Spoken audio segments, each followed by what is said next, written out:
Madame, Monsieur, chers internautes, chers téléspectateurs, bienvenue dans cet énième numéro de votre émission 4e de couverture. Aujourd'hui, j'accueille un jeune auteur. Il s'appelle Thierno Hamidou Ba. Il est l'auteur de l'ouvrage La mystérieuse dispersion du talibé. Monsieur Ba, merci d'avoir accepté notre invitation. Merci à vous, Monsieur Sadiq, de m'avoir invité à cette si belle émission qui est à 4e de couverture, qui est dédiée aux auteurs de l'Harmattan et qui, bien sûr, il faut le dire, est un réel succès et permet à nous, auteurs africains, de nous faire connaître, notamment sur la toile.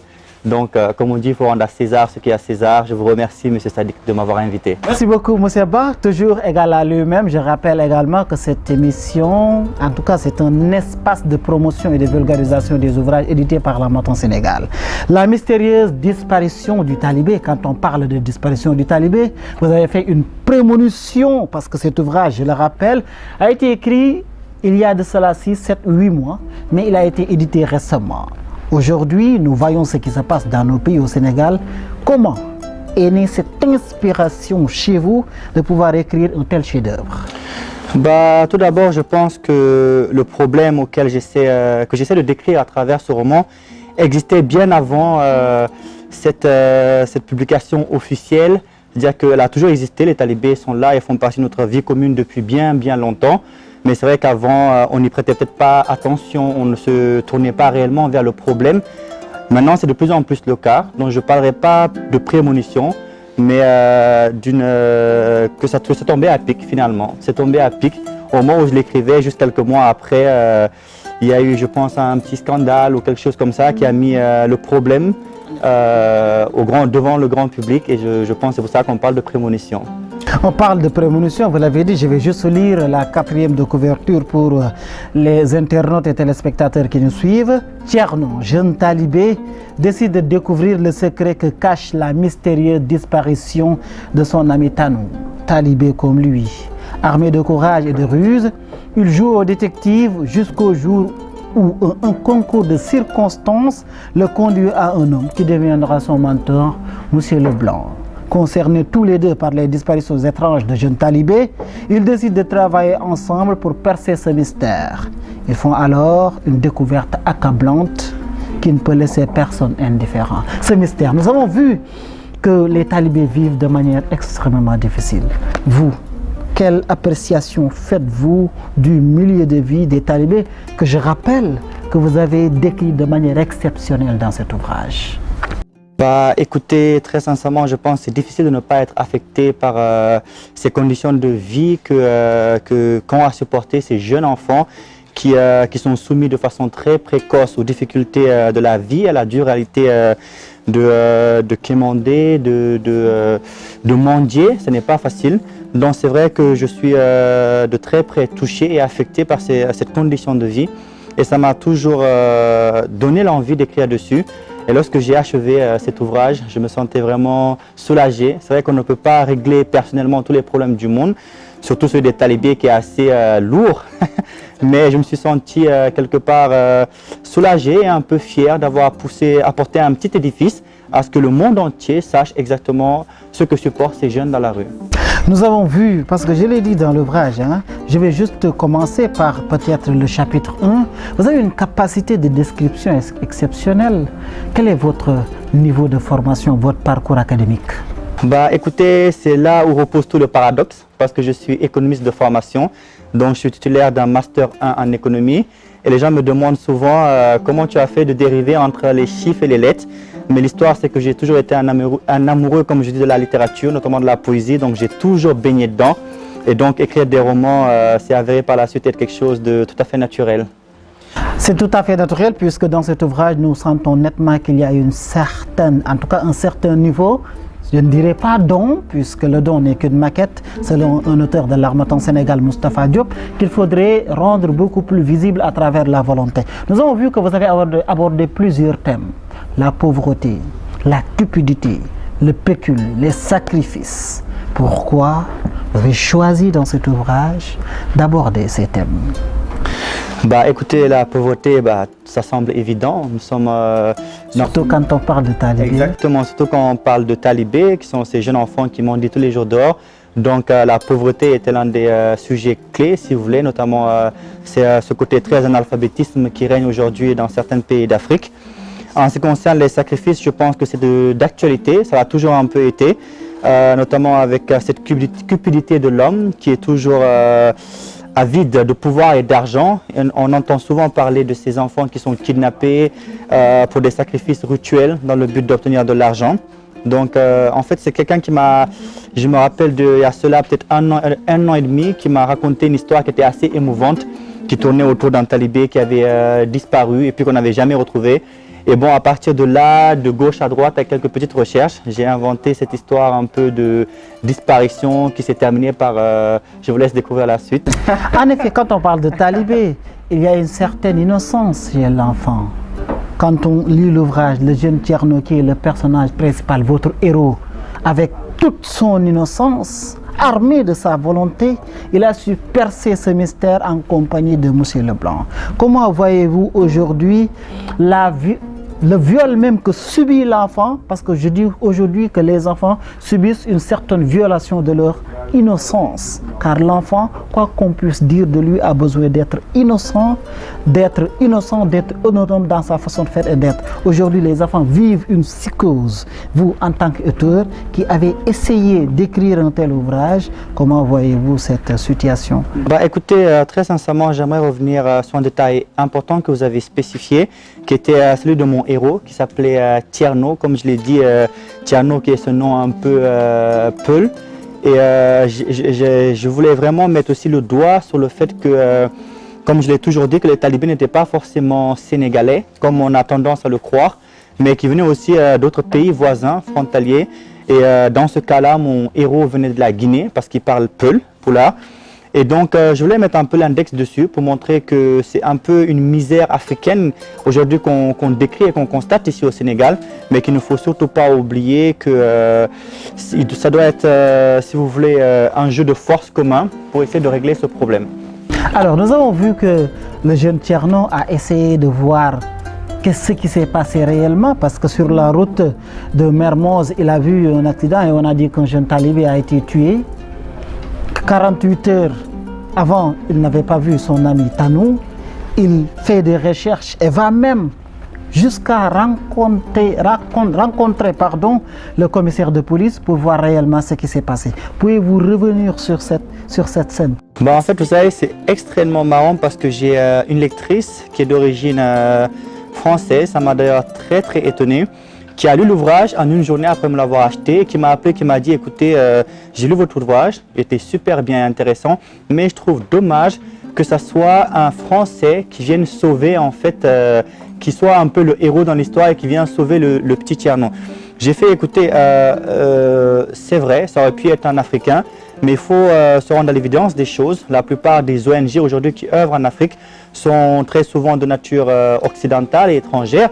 Donc il faut aussi rendre à César ce qui est à César, c'est ces gens-là qui viennent dans nos pays en Afrique et qui viennent nous porter de l'aide. Donc j'aurais bien évidemment choisi une personne africaine pour venir sauver Thierno ou l'accompagner dans son aventure, mais j'ai choisi que ce soit un Français pour justement montrer cette triste réalité finalement qu'on est toujours assisté de l'étranger et que justement il faudrait que ça change. Et c'est pour ça que j'essaie de choisir cet héros qui venait de la France et qui venait secourir un peu le petit Thierno. Le petit Thierno sera secouru par Monsieur Leblanc qui va devenir son mentor et son protecteur. Mais nous avons vu également que la posture du Serigne Dara, c'est-à-dire du marabout, de Cheikh et de son père, comment voyez-vous cette posture-là vis-à-vis du jeune talibé? Écoutez, la posture est assez délicate. Comme je l'ai toujours dit, le problème des talibés ne repose pas que sur les marabouts, ne repose pas que sur l'État, ne repose pas que sur les mamans qui abandonnaient ses enfants. Comme je l'ai dit, l'autre fois, c'était un problème tentaculaire, c'est-à-dire que quand on se tourne directement sur les marabouts, on pourrait les accuser de faire sortir ses enfants dans la rue pour les faire mendier. Mais lorsqu'on se met directement à leur place, qu'est-ce qu'on se dit? Vous avez un marabout qui est là, qui est un peu un orphelinat, et vous avez chaque mois, chaque 3 semaines, des parents qui abandonnent des enfants et qui leur amènent.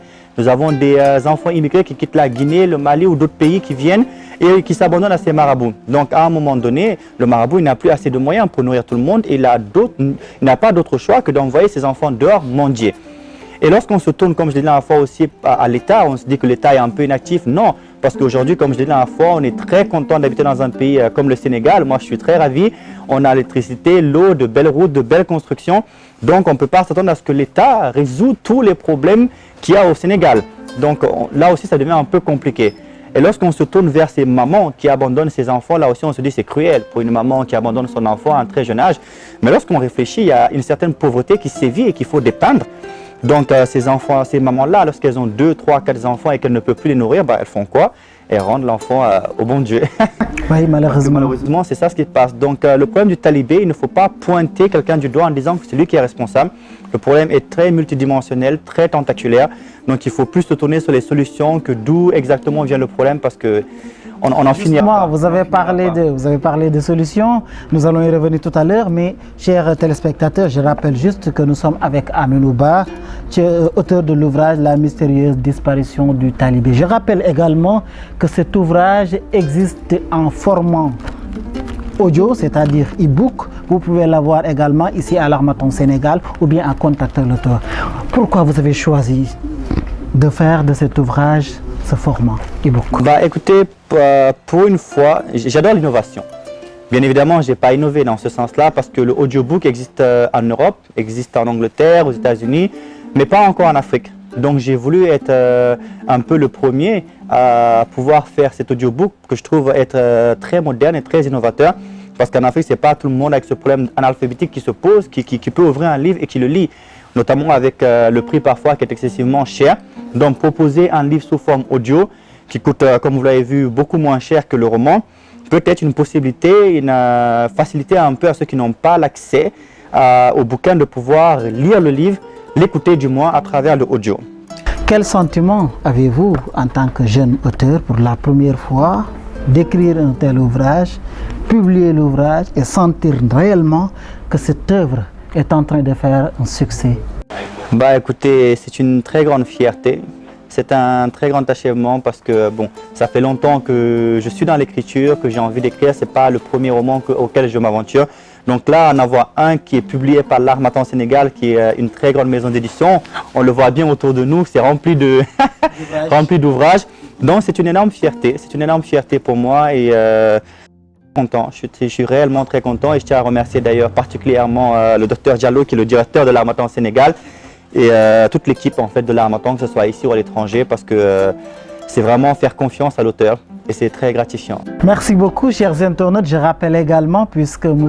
Amidou Ba vient de le dire, ici à l'Harmattan Sénégal, il y a également l'imprimerie ILP. Donc tous vos ouvrages peuvent être imprimés ici à l'Harmattan Sénégal, qui est la première imprimerie en Afrique de l'Ouest. Pour revenir à l'ouvrage, tout à l'heure je parlais de sacrifice. Est-ce qu'il y a d'autres ouvrages ou bien est-ce qu'il y a une continuité de cet ouvrage qu'envisagerait ou bien qu'a déjà envisagé l'auteur? Écoutez, il y a la suite de l'ouvrage, il y a le tome 2 qui est déjà terminé, qui est déjà écrit et qui est en attente d'édition, qui a peut-être même été accepté par l'Harmattan, je vous réserve la surprise. Donc effectivement, il y a une continuité où le jeune talibé arrive en France, où il est très épanoui. Et que va-t-il se passer? Là, en tout cas, l'édition du tome 2 nous en dira un peu plus. Mais j'ai vu un ouvrage qui est en train de passer sur Facebook. Vous là, je vois souvent, puisque je suis votre page Facebook, où l'on met la patte du mal.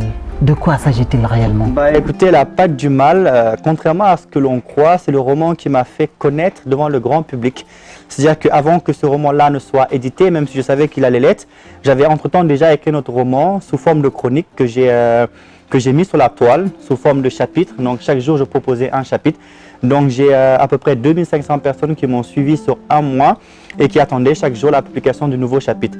Donc La Patte du Mal, c'est ce roman en fait qui se déroule à Conakry, qui est ma ville natale, et donc où on a un jeune qui s'appelle Suleiman, qui a fait ses études en France et qui est rentré en Afrique, et donc qui va se marier avec une jeune fille qui s'appelle Safietou, et ils vont se heurter à ce problème de société que connaît pas mal de personnes actuellement, c'est-à-dire de maternité, c'est-à-dire qu'on a des couples qui n'arrivent pas à enceinte, dû à des problèmes d'alimentation, dû à des problèmes de santé, et donc ce jeune couple, issu d'un milieu riche et pauvre pour la jeune fille, vont essayer d'aller voir une voyante, en Guinée, et celle-ci va leur proposer une solution alternative qui est la médecine spirituelle traditionnelle et qui va leur donner une potion à avaler. Et donc la jeune fille, lorsqu'elle va avaler la potion, elle va effectivement tomber enceinte, sauf que 8 mois, 9 mois après, ils vont découvrir qu'en fait elle ne l'est pas, qu'elle a juste un gros ventre et que peut-être il n'y a pas de bébé à l'intérieur. Donc de fil en aiguille, ils vont découvrir que l'enfant a été offert en sacrifice, une fois de plus, des années avant. Et je pense que mettre en relation tous ces problèmes de société, notamment qui sévissent énormément à Conakry, je pense que ça fait que le grand public, a pu apprécier. Nous sentons dans vos écrits, dans vos histoires, un certain retour à une certaine spiritualité, mais également à la tradition. Quel est votre rapport, vous, en tant que jeune Africain qui avez étudié en France? Quelle est votre relation avec la tradition africaine, particulièrement guinéenne? Écoutez, moi j'ai toujours trouvé dommage que ce côté un peu spirituel, ce côté un peu mystique qu'il y a en Afrique, on l'occulte, c'est-à-dire qu'on le cache. C'est-à-dire qu'il ne faut pas le cacher, il faut en parler au contraire, parce que moi je trouve que ça fait partie des richesses de l'Afrique. C'est-à-dire qu'on devrait faire comme les Occidentaux qui en parlent à travers leurs romans, tel Harry Potter, Seigneur des Anneaux. Ils font un peu comme nous, c'est-à-dire qu'ils montrent réellement ce que les gens ne veulent pas dire au grand public. Et c'est pour ça que moi j'essaie toujours de... Parce qu'on est en plein dedans. C'est-à-dire qu'il ne faut pas le nier en étant africain, de près ou de loin, on est affecté par la mysticité, les problèmes de magie noire et tout ce qui s'entoure. Et donc à force de l'occulter, on en fait quelque chose de très mystique, de très suspect, et donc personne n'ose en parler. Et je pense que j'adore ce côté-là, en fait, de repousser les limites et de dire non, écoutez, on peut en parler, ce n'est pas si tabou que ça, et ce n'est pas si effrayant que ça. Osons en parler et vous verrez que finalement, c'est plutôt une richesse. Qu'est-ce que nous réserve Thierno Hamidou Bah prochainement? Bah, écoutez, je pense que déjà, j'espère très sincèrement que La Patte du Mal sera publiée, parce que j'ai pas mal de lecteurs qui l'espèrent également et qui attendent. J'espère que le tome 2... J'en ai vu près de 25 à 30 photos que j'ai reçues et qui exigent la publication de cet ouvrage. Exactement, exactement. J'ai pas mal de soutien, notamment à Conakry, qui est, comme je l'ai dit, capitale de la Guinée, là où je suis né et j'ai grandi jusqu'à 12 ans avant de m'envoler pour la France. Donc j'ai pas mal de lecteurs qui sont là-bas. Et le fait que le roman soit écrit aussi, qu'il y ait pas mal de parties en peul, en langue poulard, a aussi beaucoup séduit le public local. Donc j'espère très sincèrement qu'on pourra ensemble leur faire plaisir et puis leur proposer ce roman sous forme écrite. Presque la fin de l'émission, votre dernier mot, le temps passe vite, vos derniers mots. Bah écoutez, Monsieur Sadick, je vous remercie de m'avoir invité à cette émission. Je remercie mes lecteurs qui vont probablement suivre cette émission par la suite. Et puis j'espère que l'avenir nous réserve de belles écritures, de beaux romans en plus. Et puis c'est tout. Vraiment, je suis vraiment très ravi d'avoir été ici. Vous l'avez vu, il s'agit de Thierno Hamidou Bah, jeune auteur, vraiment très ambitieux, très engagé, plein de vie et plein d'inspiration, qui nous a proposé cet ouvrage. Mesdames, Messieurs, chers internautes, merci d'avoir suivi cette émission et à la prochaine.